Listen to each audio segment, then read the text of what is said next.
Alright guys, this will be my second installment of showing, I don't even know what the heck I'm calling it, but today I'm showing 41 play ball, but first I wanted to show what I got back in the mail today.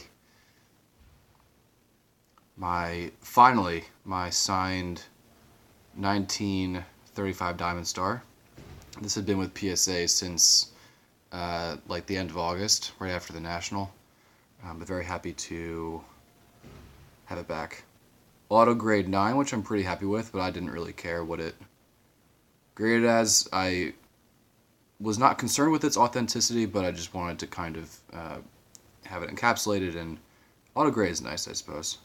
Um, so excited to have that back. 41 play ball. I have 6 41 play balls to show today. Interesting thing about the 41 play ball is that it's the only colorized version of 39, 40, and 41. This is the autograph version that I have. I bought this, maybe like 2013 or 2014.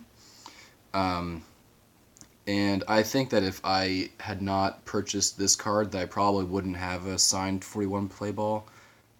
They usually, if it's not trimmed in this condition, sell for between $1,700 and $2,000. So they're very hard to find. And someone had a little fun with the back of that. Maybe this was owned in some period of time, like around the 40s or so. I don't know. But centering issues, as you obviously can't tell with this trimmed copy, are pretty prevalent with this issue. And we'll get to that when I show the rest of the cards here. This is a one-of-a-kind item that I have in my collection. Others obviously exist. This is the play ball paper. I talked about this in my video that I did from the National. During the war, the Play Ball Gum Company issued a test release from the first 24 cards in the set, so it was two 12-card sheets. Hank is number 18, as you can see there. And they were issued on literally like paper-thin cardstock. I guess what they found was it was not viable to insert into packs because they were too brittle. So full sheets still exist and are auctioned every once in a while, but go for a bunch. I think it would be fun to at one time like buy a sheet and have the cards all cut up nice and neat and have them. But this rarely comes to auction even as a single, and I'm very thankful, grateful, and fortunate to have that in my collection due to the generosity of my good friend Michael Shane. You can also see that, you know, if you have two, I'll just use the back of another one as an example. If you have two 41 play balls next to you and you're wondering what version you have, you can tell by looking at the back. One is much more white than the other. Usually, though, if you are handling one, you can also see that you can see like literally right through the card if you were to hold it up to light, kind of like a dollar bill. But really love this card. It's one that had eluded me for so long. Again, really thankful to have it.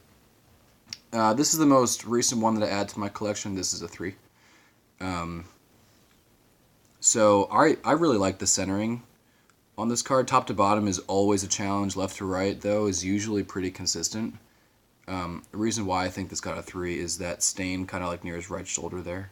But I think otherwise it's a really nice card.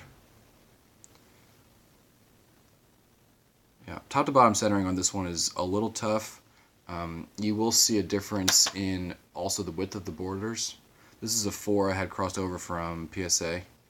This one is better centered. You can see like the width of the borders are just more narrow.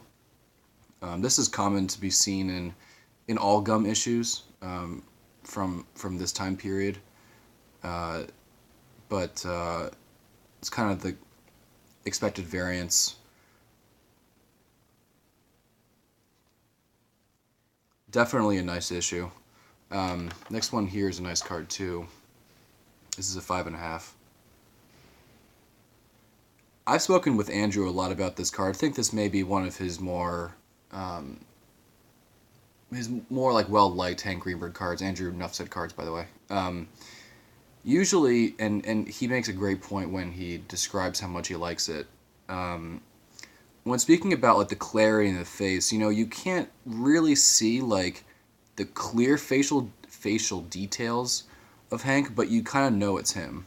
You can see like the dark features, his nose, his brow, his mouth, his chin, his eyes. So you can kind of get an idea. A lot of the times when a face is this small, it's very hard to make out that this is the actual player. So when he said that, that was the first time I heard it, and I really liked that. Really nice color and nice corners on this card. Centering is a little challenge, but you kind of get that with everyone. Like if it's not one thing, it's the other with vintage. That's a nice one. Last one I want to show is the best one I have in my collection. This is a 7.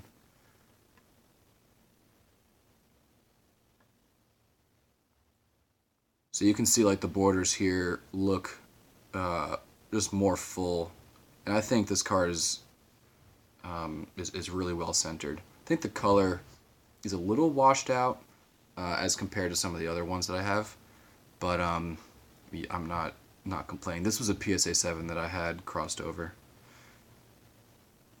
and buying this card from who is now a friend of mine in the hobby, and yeah, I really enjoyed this card too. Thanks for watching, guys. That was fun. Not sure which card I'm going to do next, but I'll figure it out. Probably film it next week. I'll probably do like one of these a week and kind of stretch it out for a long period of time. See you guys.